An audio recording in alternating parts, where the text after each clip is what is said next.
Hello, everybody. Welcome to the first episode of Cashing Points, a weekly DFS show hosted by me, Matt Gannon, owner of Jersey Betting. Not sure if you've seen it on Twitter, but give me a follow if you haven't. Handicap all sports. My favorite sport to handicap and talk about is golf. So I am extremely happy to be a part of the Fantasy Points team and do the Cashing Points show weekly. So yeah, I'm ready to talk about the Masters. There's not a better week to get this started than the Masters week. Even if you're not a golf fan, it's like the best week in sports, like arguably. You can definitely make that argument. So, if you're not familiar with the Fantasy Points golf package, it starts at $14 a month, and you're going to get a lot. You're going to get weekly content from me, weekly content from the rest of the staff, Hunter, Chris Murphy, and Dom. There's going to be a bunch of guys giving you awesome stuff, as well as Pat James. You're going to get videos. You're going to get models. You're going to get tiers. You're going to get a whole bunch of stuff. I can't even do it. I'm not even going to give it justice because you're going to get so much. Starts at $14 a month. And yeah, it's awesome. Obviously, this week is free. So you're going to get a good vibe of what the package is. And yeah, it's going to be a lot of fun. We're going to win some money. And let's get right into it. We're going to bring up the Draftkings player pool.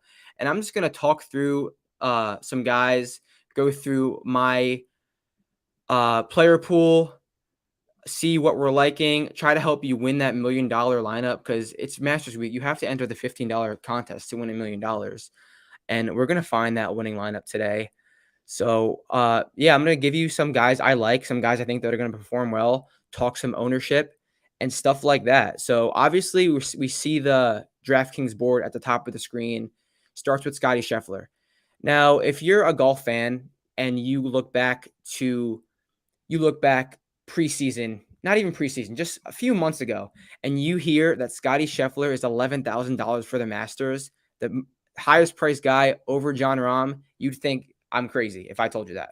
Well, winning 3 times in 5 starts, he's going to be the highest salary guy for the Masters. So, I mean, it's crazy this run he's on. Sadly, I'm a big Scotty Scheffler fan, and I wish I could have been a part of his first win at Waste Management, but I just couldn't get there on that 28-1 number.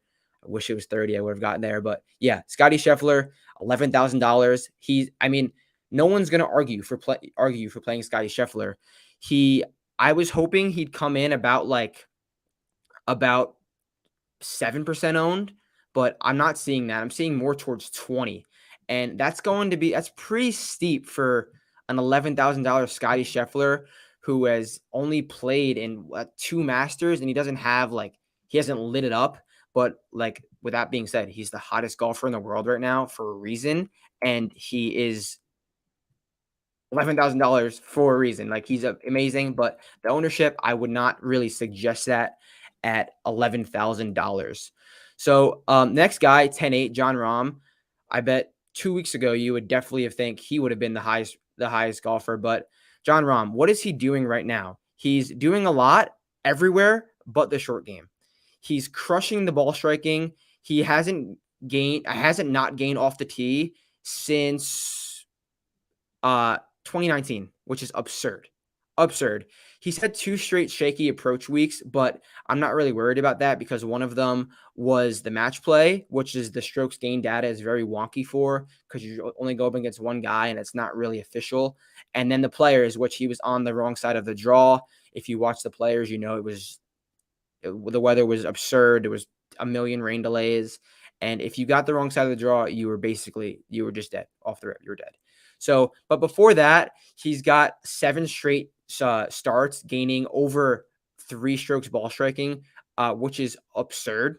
Just he's crushing the ball from tee to green. And that's what you want. That's what you're looking for a golfer. That's going to be, that's how you predict a golfer to win and trend well. So yeah, I'm really excited for what Jon Rahm has to show. Has he's 10-8, his ownership's looking like it's going to be 18%. And I feel like that's valid for a 10-8 golfer, especially to his stature. He's played the Masters, I think, 5 times and has all top 10s. Let me pull it up real quick because his course history is absurd. 5 times, 4 straight top 10. Sorry, a 4th, a 9th, a 7th, and a 5th. So I mean, he's trending. I bet him to win at 14-1 on FanDuel, but I think he's a great build to start your lineup with. Jon Rahm, I would definitely go Jon Rahm over Scotty Scheffler. Next is Dustin Johnson at 10-5, and he might be a solid leverage play. He's coming in around 10%, I'm seeing right now, and he's also trending very well. What we saw from Dustin Johnson early in the season wasn't the best. Like, he kind of lost his mojo ever since becoming number one player of the world. But recently, we've been seeing really good stuff from DJ. Top 10 at the Players, where he closed with a 62 or 63, almost broke the course record. Didn't do much at the Valspar, but then damn near won the match play. And he's trending in the ball striking categories amazing. He's kind of looks like the Dustin that we've seen when he was number one in the world. And if he can get back to that level, then you're in business for obviously a master champion. He won the November Masters, which is a little different than it is now. The course played not a little, a lot differently. So yeah, Dustin Johnson coming in at 10%, you can start your lineups with that. Like, that's leverage. Because the next guy, Justin Thomas, he is the chalk of the week.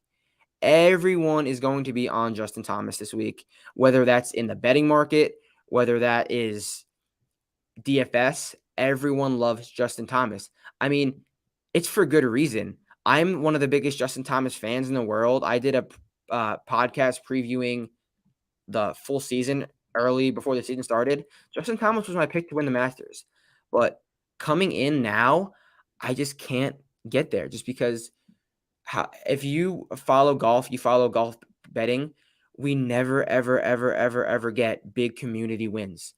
The last time we got a big community win was Justin Thomas at the 2021 Players. So maybe it's meant to be again, and then he's got the Tiger connection. It does make sense. It is lining up for Justin Thomas. Let's look at some of Justin Thomas's stats recently. It's just the ball striking. Obviously, these top guys, I'm going to keep saying the ball striking is absurd. He hasn't lost ball striking since February 28th of 2021, and that was at last year's WGC Workday. So it's just trending amazingly. It's 4+ ball striking every single week, and he loses with the putter. But he's coming to a place where he's putted well before. He has very good course history, and last year he probably could have won if it wasn't for that rain delay. He was 2-3 shots back, playing 12. Rain delay happened, came out on 13, and made an 8 on the easiest hole in the course, and that set him back. He finished T21 last year, and it was a better than a T21. It was a for sure top 5. It was a for sure top 10 for Justin Thomas, and the rain delay ruined him. Obviously, Hideki won that, and I'll talk about Hideki when we get there. But yeah, Justin Thomas, if you've been on Twitter, you've seen how popular Justin Thomas has been. So everyone is on him. I don't think you should be scared of Justin Thomas. The only thing that is weary is the ownership. So once I get from this 10K range, I'm going to start building a lineup and see what we can come up with, because we're finding the $1 million lineup. That's what we're doing. Next guy is Colin Moroccowa, and he's not getting the love I thought he would. Not saying I love him particularly. He's just not getting the love that I thought he would get coming into this Masters. He's been noted on interview talking about the Masters. He says how much he's tried too hard to hit big draws, because if you are a golf fan, you know Augusta National, you have to hit draws. Not necessarily the case. He got too caught up in that, as he said it himself. He got too caught up in trying to hit a draw rather than playing his game. And the last time we saw him play his game at a major was at the last Open, where he went insane and went God mode and just wiped the field with saying the week before he wasn't feeling good hitting the ball. Then he showed up at the Open, played his game, just ball struck the hell out of it, and won with ease. So if Colin Moroccowa plays his game, he's the best player in the world. And if he can putt, it's no stopping Colin Moroccowa. So last year at the Masters, he gained 0.09 strokes gained putting, which for Colin Moroccowa, I know it doesn't sound like much, but for Colin Moroccowa, that is a major plus. If you ever get Colin Moroccowa at a 0, +1, or +2 putter, you're in business, because you know he's always going to be top 10 in approach, which is iron play. And if he has some feel on the greens, Colin Moroccowa is a problem. But the thing is why I don't love Colin Moroccowa this week is obviously if you are following any Augusta weather report, you know that it's going to be very, very, very wet. So okay, why I think that's bad is because he's not the longest guy off the tee, and Augusta is lengthened this year. Lengthened substantially. It's 75-10 on the scorecard, I believe, and that's going to play upwards of 79, like 78.5, 79, which is very long, very, very long. And you're not going to get much rollout on these fairways because shout out Andy Lack, my good friend. He told me that, or I heard on this podcast that the grounds crew cuts these fairways like in reverse to limit rollout to begin with. Combine that with the fairways being wet, you're not going to get much rollout. So I'm really, really looking for guys who could bomb it off the tee and are just longer, have higher ball flights, hence getting more carry and having shorter irons into the green. Colin Moroccowa is not short, but he's not long, and I think that's going to honestly limit him. And I know he has the same dispersion as on his 6-iron as most guys' 9-irons, but I feel like that's going to be enough for me to not get there. All right, next guy we're going to talk about is Viktor Hovland. And I'll tell you right now, I already bet Viktor Hovland at 22-1. I love how he's trending right now, and I love his game. Viktor Hovland he's very long off the tee. He is one of the best long iron/iron players in the world. He has one massive flaw in his game, and that is short game.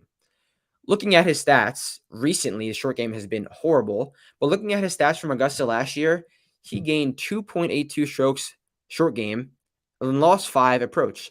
That is like the opposite of Viktor Hovland. He is gaining 5 approach and losing 2 short game every other week. So I know he's not going to lose 5 strokes approach again. I know he's not going to. And if he gets to a spot in Augusta where it's hard to chip, but if he's confident and knows he can chip there, man, that's a bonus. But the thing is, there's a way to avoid having to chip. And that's if you can just go lights out on approach. And Viktor Hovland, 110% could go lights out on approach. So I love Viktor Hovland in this range. I will be starting a lot of lineups with him or maybe even going Rom Hovland. That's going to be probably not that popular.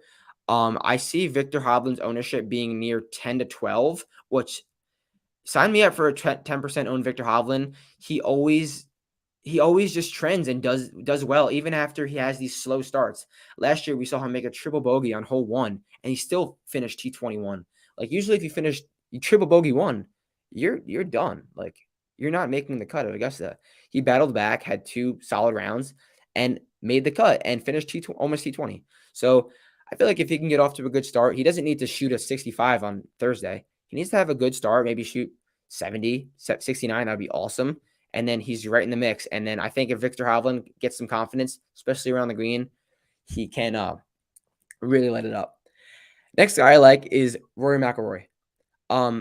He's 10,000 flat, and I think him playing Valero last week and not doing anything, like literally, I'm gonna pull up his stats.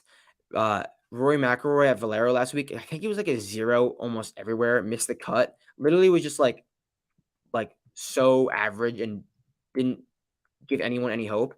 But that's good.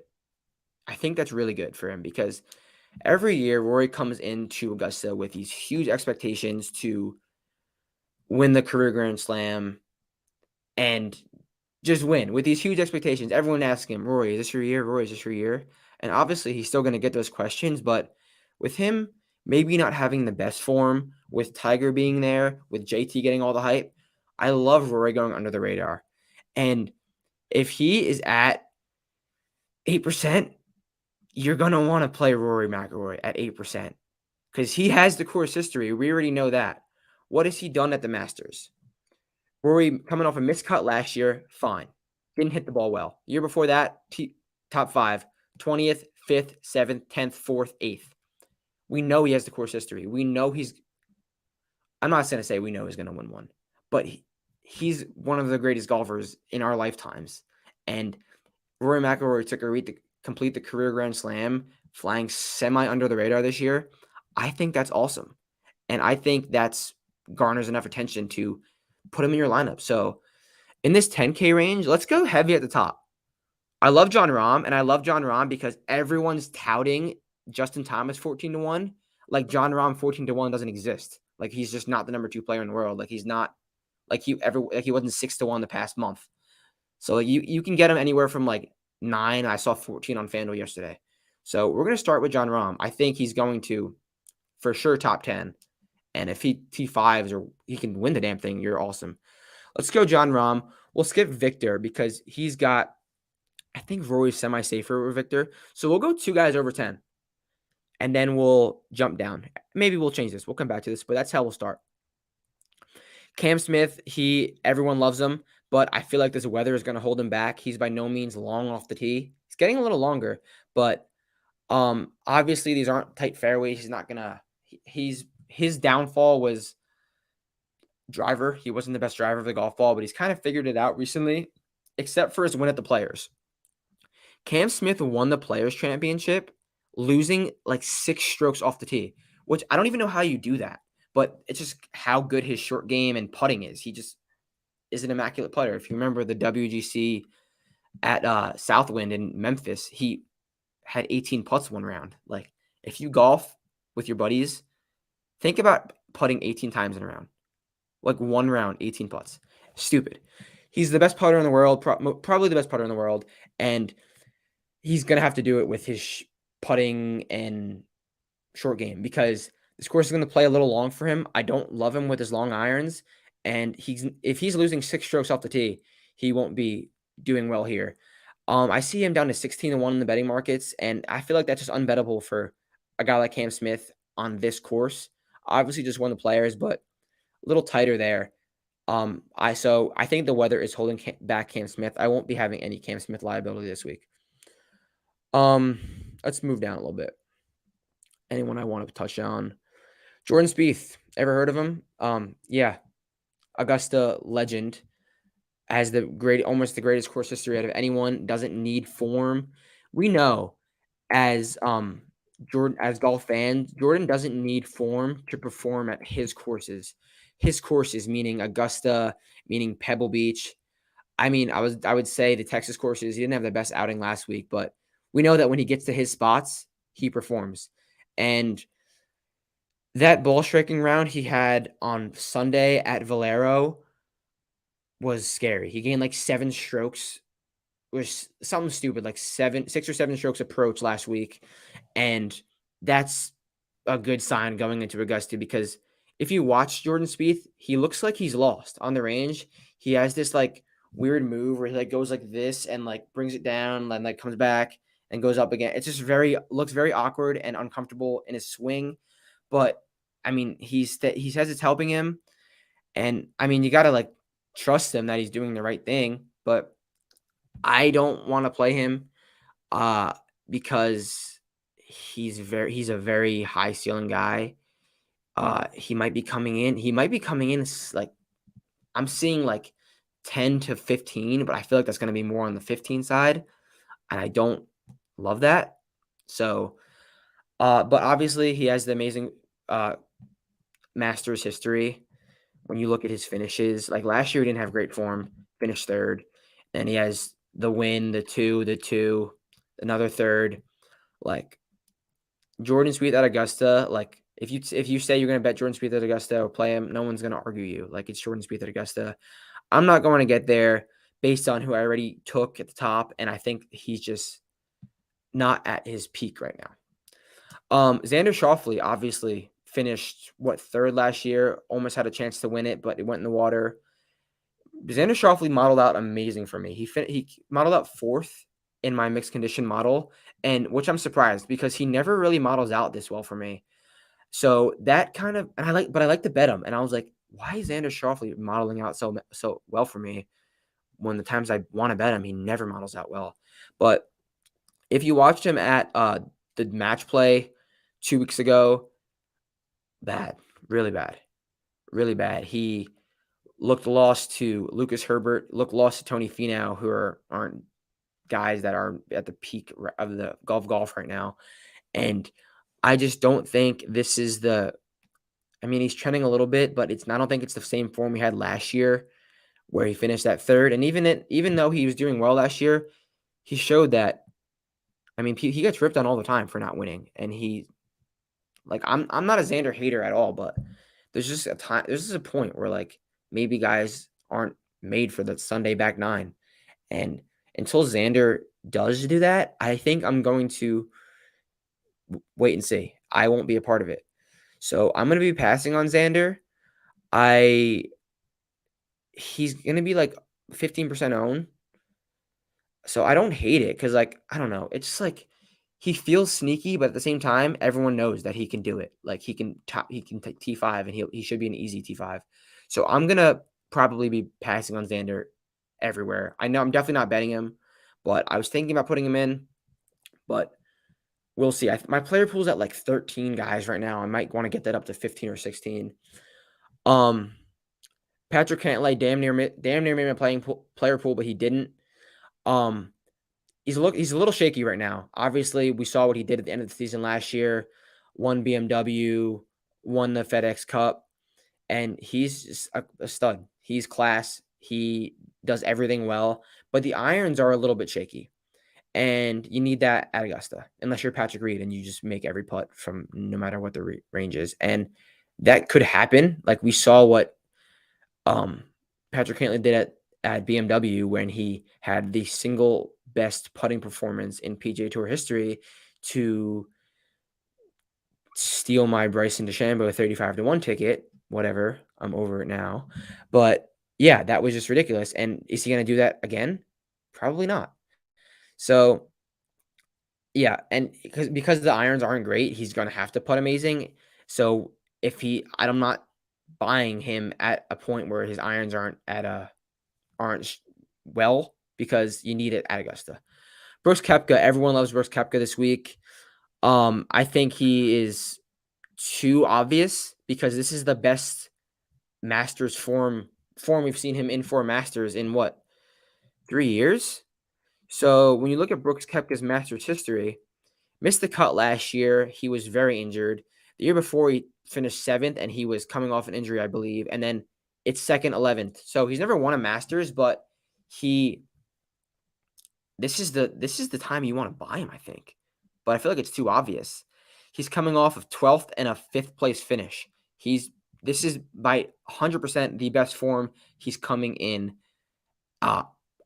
any Masters in the last 3 years. So yes, Brooks Koepka makes a lot of sense. A lot of guys are betting him. I think he might be a little bit cheaper. I mean, less owned than he's being touted. So I won't be getting there in Brooks Koepka because I believe his ownership will become closer to 20 than it will to 10. So if you're gonna want to go Brooks Koepka, you're banking on a ceiling performance, and you're gonna want to go heavy Brooks Koepka if you do take him. All right. Hideki Matsuyama. Is that who we're going to talk about next? The defending Master Champion. Looks like he will be underowned as he is usually because of this injury. He's got like a neck back injury, and he just withdrew from Valero. Didn't play the week before. I don't think he's healthy at all right now. I think he's here because he has to be here because he's defending champion. He's not going to miss this moment. So Hideki's just a total no-go for me. I mean, the ownership's there, but yeah, if you're taking Hideki, you're going to be contrarian and you're hoping that he's the guy. But I'm not going to fault you for doing that because I'm going to do something similar to that very soon. So yeah, you're going to be very under the radar with Hideki, and because no one's going to buy him because he's hurt and they're like, he's not going to win 2 years in a row. But that's my Hideki case. Will Zalatoris, my favorite golfer in the world. I had obviously finished second runner-up by 1 stroke last year. I had a ticket on him 167-1. That would have won me a lot of money. 1 stroke, a lot of money. But he obviously didn't win, and I'm a firm believer in that rain delay happening on Saturday afternoon. If that rain delay didn't happen, Will Zalatoris wins last year's Masters, and I'll tell you why. It rained, it got wet, and then go watch a replay of what Hideki did on that back 9 on Saturday. Stuck everything. When it rains and the greens are receptive and the best iron players in the world are striking on all cylinders, it's target golf. You're hitting your number and it's basically stopping. And that's not Augusta National. Augusta National is firm greens, and you have to hit specific spots in the green, and they're still going to roll out. But it rained. They came out as soon as it got done raining. They couldn't dry it out. Hideki stuck everything. And then he went crazy on the back nine. It was just a little bit too much for Zalatoris, and he couldn't win. Finished second. But I don't love him this year. I'll tell you why. Looking at Will Zalatoris' numbers, he's hitting the ball better than ever, like amazing, which is just great. I love it. I love you, Will Zalatoris. I really do love you. Hitting the ball amazing. Strokes gained approach, strokes gained off the tee, through the roof. And that's what you want, an awesome ball striker. And people are like, oh, we changed his putter. He's figuring out how to putt. And people are like, did you guys see him putt last year at Augusta? He gained, 6.2 strokes at Augusta last year. Look. Guys gain 6 strokes putting all the time in random weeks. He's not gonna do it again. I'm the biggest Will Zalatoris fan in the world. He's not gonna gain 6 strokes putting at Augusta 2 years in a row. He's not that guy. He might light it up on approach. He might light it up off the tee. He's not gonna gain 6 strokes putting again. And if he does, call me out, because I promise you he won't. He's not gonna gain 6 strokes putting again. And I think the putting will hold him back this week. But the form's there. The ball striking's there. The course history, 1 year. The course history is only 1 year. It's not a trend yet. He did awesome 1 year. And look, I'm going to be there for his first win. I promise you I will be betting him his first win. But I just don't see it this week. I just feel like he's not going to do it back-to-back years with the putter, which is huge. Bryson DeChambeau, the most polarizing figure in golf. 2% owned. Now here's my Bryson case. You guys want to win this $1 million? This is what you're going to do. You're going to put Bryson DeChambeau in your lineup, and I'm going to tell you why. So like I said, Augusta's playing very, very, very, very long this week. Bryson, if you look at him if you follow him recently, he's lost, he's injured, he's not doing good. But this is a course, Augusta National. You don't have to be Kevin Kisner with your driver. You don't have to hit these narrow gaps and be the most accurate man. You can spray it on Augusta. I'm not going to go into the course preview and logistics because Hunter did a good job with that. But you can spray it at Augusta. Now, I wouldn't say spray it, but you can be a little bit more wild, and Bryson can swing it. I know he said he's 80%, but if you follow Bryson on YouTube and his TikTok house and with his TikTok friends, you would know that Bryson would cut off a limb to put on a green jacket. And we're getting a $9,100 Bryson DeChambeau. We're getting him 50 or 60 to 1 on the betting market on a course that fits him perfectly. A drawer, a bomber. And you know how Bryson said, Augusta National is a par 67 for me. He sounded crazy because he didn't perform well. But when you look at it, it really is. The course sets, and I'm not like a Bryson truther. I'm just being honest. The course sets up so well for him. And I feel like he could go all out and with an injured wrist and risk it all to put on a green jacket. And he would 110% do that to win a green jacket. And you're telling me that we're getting a Bryson DeChambeau this low owned, that high in the betting market, where just a few months ago he was 16 from 12 to 20 to 1 in that gap, and we're getting 60 to 1. Like, come on. Like, if he goes out, finishes T5, wins the damn thing, people will be like, yeah, that checks out. Like, it makes sense. Bryson makes sense. And I know a lot of people hate Bryson, and I don't live by Bryson. I'm not a big Bryson fan, but it makes sense. So if you're giving me this price, this low owned, we need leverage, especially if we want to win the $1 million. We need leverage. I'm going to go with a ceiling Bryson DeChambeau, who at his best is one of the best players in the world. We can fit him in at this price. So we're going to do that. We're definitely going to leave Bryson in this lineup. I'm not sure who else if we're going to leave Rory in there, but we'll see. So I'm not going to go through every single guy, but We'll talk about some other guys that are going to be in my player pool or that catch my eye as we scroll down. All right, he's in there already. Burson's in there. Daniel Berger, I like Daniel Berger a lot. Sold me at the Honda. Scared of his length off the tee. He could make up for it with his long irons. They are amazing. But maybe I don't love a 12% owned Daniel Berger who doesn't really have great course history and doesn't have the length, in my opinion. Louis Oosthuizen, a major killer, almost won every major last year, it seems like. He doesn't need he doesn't have the best form right now, but he doesn't need it. You can get Louis at good ownership under 10%, and that could be a solid play.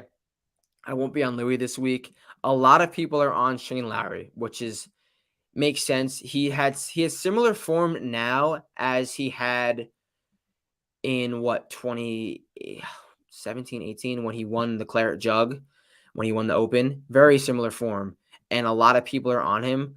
I'm seeing his ownership upwards of like 15 in some spots, like 12 to 15. I think it's fair, but I feel like he's going to be more on the higher end of that. The next guy is very, very interesting. You asked who the most mispriced golfer is on the sheet. It's Taylor Gooch for sure. But you guys know from betting NFL, betting college basketball, betting any sport, you see a line that doesn't make sense. You see a rat line. You're like, why are the Bucks -2 versus someone or +2? They're away, like something like that. You see a rat line and you're like, this makes no sense. But then the game happens and you're like, wow, that the books knew. The books are always sharp. The books are right. So I see Taylor Gooch at 8,700 in his Masters debut. But then when you look at his player profile, you look at what type of golfer he is, you're like, wow, Taylor Gooch fits the build of someone who will succeed at the Masters. He is not very long, but on the upper end of length off the tee.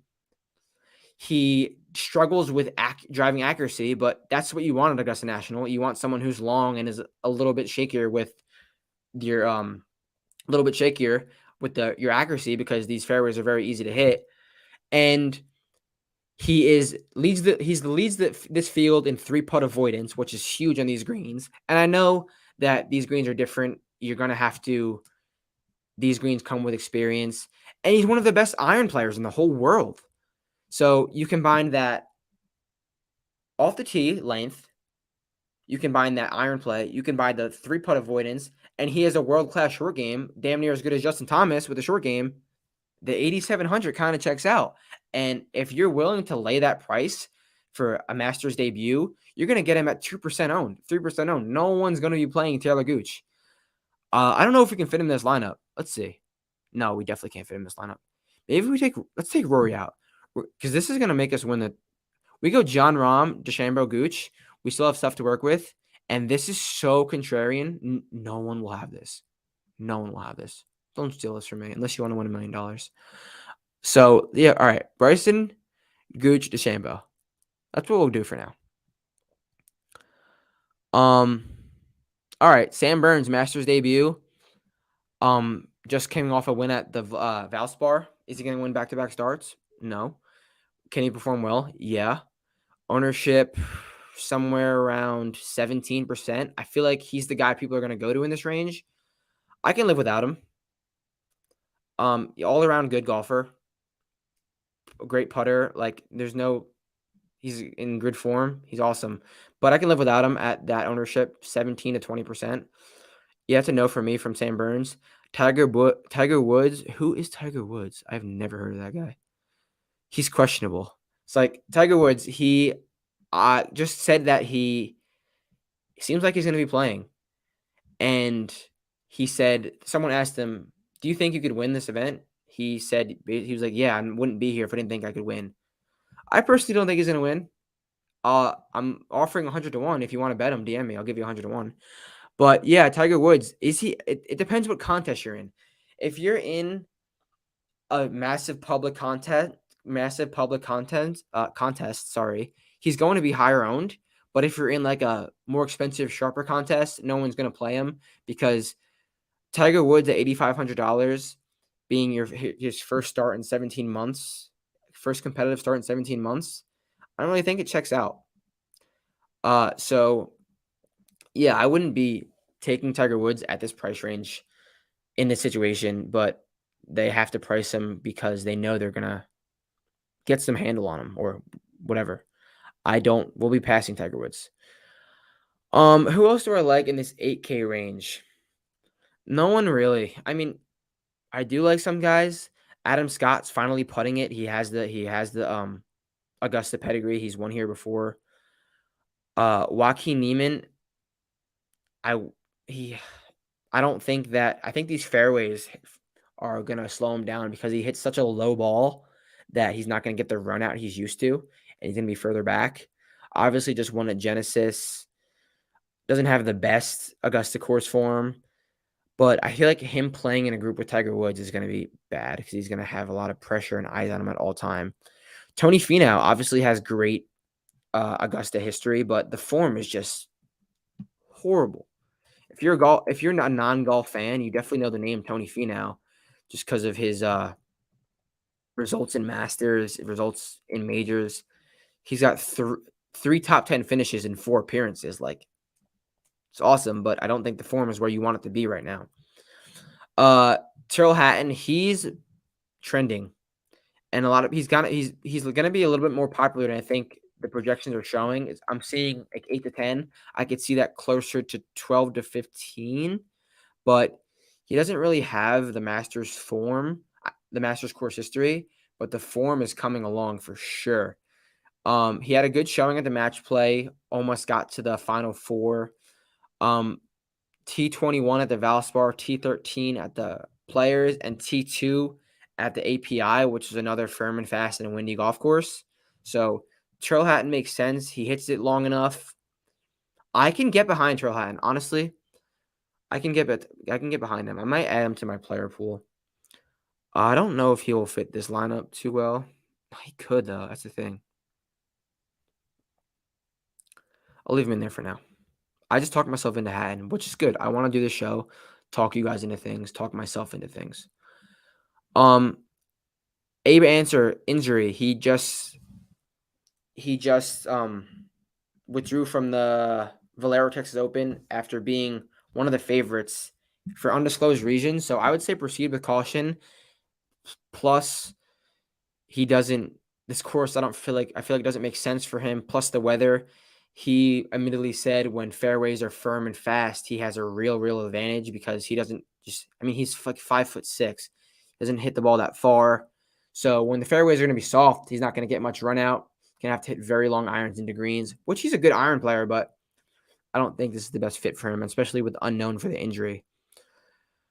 Russell Henley is garnering a lot of ownership, and I like Russell Henley. He was 10th in my model, but I'm not gonna. It's close because I feel like he's semi-safe. Let's look at his form and history. He hasn't played the Masters since 2019, I believe. Played the Masters in 18, so that's he played 13 through 18, and it hasn't been there since. He's gotten better every time. T31, T21, T11, and T15. So T15 is the last 2 times. And he's an objectively better golfer now than he is then. The form is a little bit shaky. I'm scared of the driving distance. He's such a good short iron to mid iron player. So I'm scared of the driving distance, having him to hit long irons. I don't love him from the 175 to 200 plus range. At that ownership, I'll say no. Lower down 7K range, Corey Connors, everyone will be on. He might be one of the highest owned golfers because everyone's going to love him from this range. I can live with, he's one of the best ball strikers in the world. Don't listen to Azinger. He's not a good putter. I don't know why Azinger thinks he's a great putter. Just a horrific putter, and I feel like that's going to hold him back big time this week. A lot of 3 putts for Corey Connors incoming. Although he putt great at the match play, it seemed like. Justin Rose was the first round leader last year. Didn't do much after that, and he does not doing much right now. Some guys that I like in this range, Bubba Watson. I like Bubba Watson. I like Bubba Watson because the form really isn't there, but the ownership is right. We're gonna get Bubba Watson. I'm gonna think close to 7% owned, and obviously he's a Masters champion, and he's still hitting the ball far. And I think there is enough 7K players to yes. And I think yeah, you're so right about that. I think Bubba Watson still hitting the ball far at this point in his career. And I'm just sticking to driving distance being such a requirement this week specifically because golf changes so much. You can't just live and die by one thing. Golf changes so much. We know what's coming with the weather, with the rain. I think you're really going to have to hit it far. And I think Bubba Watson's going to have that advantage. He still hits the ball farther than so many guys. He knows the course. The form is scary, but you're going to have to make decisions. And I think we're going to have to make the decision and go with Bubba Watson at 8,300. No, I don't know. Because that leaves us with 61. No, we can't do that. We just literally can't do that. We can't. We're trying to win $1 million. We can't do this. Because who do you want me to put in? Sandy Lyle? Sandy Lyles? No, we can't do this. So we're going to have to take out Bubba Watson, I think. And then I know what we're going to do. We're going to do 2 6K guys. So we are in. No, I know what we're going to do for sure. Bubba Watson is 7,300. The next guy I like in this range is Siwoo Kim. Siwoo Kim finished last year's Masters, I think top 15. I believe it was top 15. Let me double check on that real quick. He finished last year's Masters, maybe 12. Let's see. Maybe 12. And if you watch the last year's Masters, he broke his putter on hole 12. And he had to putt with a 3-wood because he missed a putt or something, was pissed. And I feel like Siwoo Kim is one of the safest plays in the 7K range. Has a good all-around game. I mean, the irons are shaky. They're either on or off, but I feel like he's in a good spot right now. He's gaining 2 straight, and usually when he gains a lot at once, he loses the next week. So he's gained 3, then 1. So I think that's safe. He knows he can contend here as a player's champion. He knows he can win in a big spot. I don't think he's gonna win, but I feel like he's very safe, especially at 7,100. Let's lock in Siwoo. Then 63. No. I don't like any of these guys. We're going to have to make a change here. Don't worry, we'll do it. Well, at least I'm telling you guys you have to make your own choices, but I'm just trying to win $1 million. So I got to get this lineup right. So we're at the bottom of the 7K range. We'll take Siwoo out for now. Or we can go Rory DeChambeau. No, I want Ron bad. Honestly, if we go, let's do it. Let's go Rory. No, I don't want to do that. Rory DeChambeau. Then we go $7,100 Siwoo. And then okay, I know what we do next. All right. So bottom of the 7K range, other guys, Max Homa, he's garnering some attention this year. He has a horrible course history, as in a horrible major history, but he's got some good form leading up, some of his best form of his career. Bobby Mack, he's a lefty from Scotland, hits the ball a long way. Lefties do perform well at the Masters.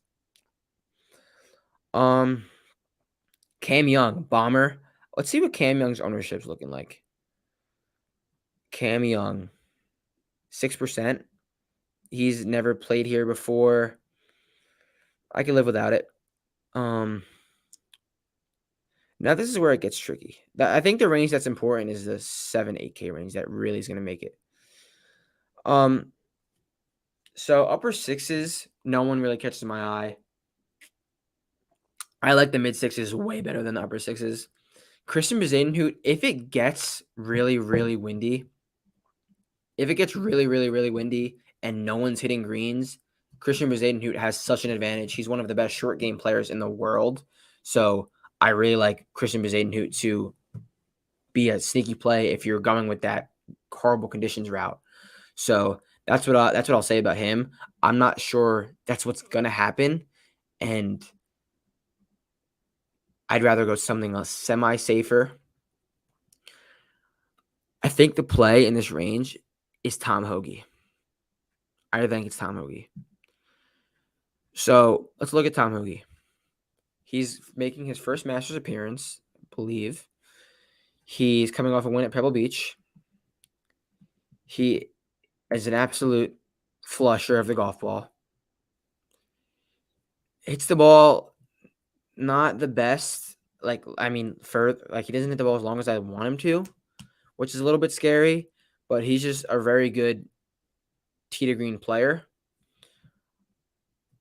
We'll leave Hoagie in there for now, but I'm gonna scroll down and see if we can find someone else. So he's 67. I do like him.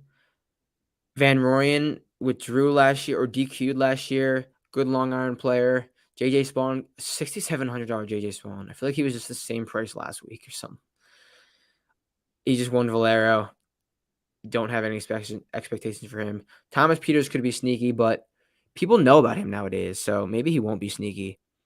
Thomas Peters coming in at 7%. He's one of the highest guys in this range. I don't advise that. Cam Champ. I am a Cam Champ hater. I do not think Cam Champ. I just think Cam Champ is objectively not good at golf. Sorry, Cam Champ. But he's just so bad at everything but driving the ball. And I know that's what I'm saying is a premium this week. So maybe Cam Champ is a play because if I think driving distance is huge this week, Cam Champ has awesome Augusta history, which is crazy to think about. He's played Augusta twice, T19, T26, and what he's done, he's crushed it off the tee. Gained 6.44 strokes off the tee, lost approach, lost putting. He's not going to gain approach or putting. He's going to have to do it all with his driver. And what's Cam Champ ownership looking like? I'm convincing myself on Cam Champ. How crazy is that?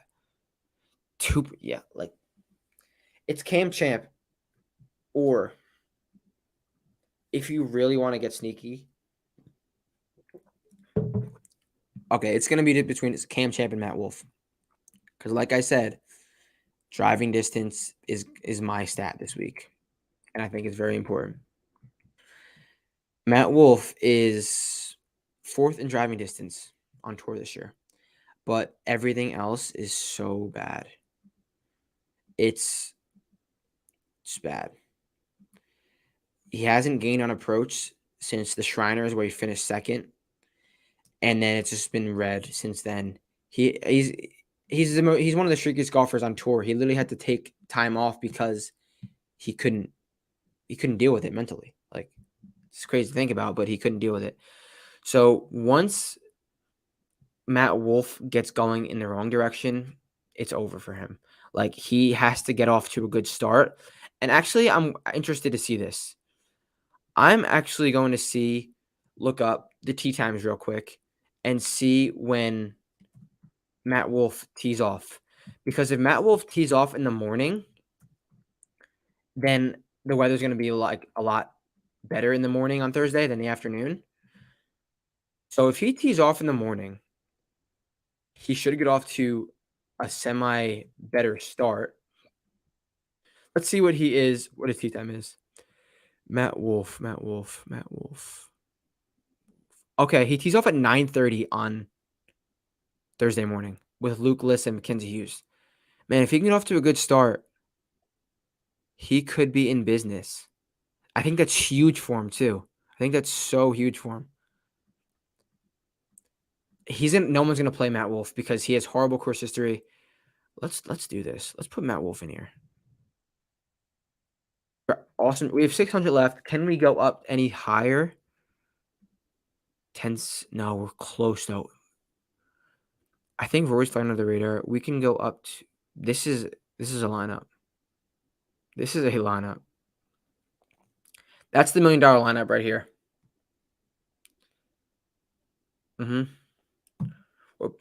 It's updated. It's in.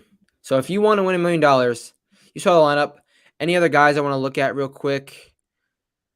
Let's see. Any other guys I want to look at? Draft team in the lower 6K range. No one lower than 6,500 really is important. No. Cam Davis, amazing driver. I'm saying driver is the key this week. It could come back to bite us, but if you're trying to win big money, if you're trying to win GPPs, you have to take a stance. And my stance is driving distance this week. So we'll see what happens. Obviously, this is Tuesday. We still have day and a half to make decisions. I hope you learned something. I hope you win money this week. Any questions, DM me at Matt_Gannon or Jersey Betting. And yeah, that's it. Thank you guys for tuning in, and I hope you have an awesome Masters week. Peace out. And thank you for watching.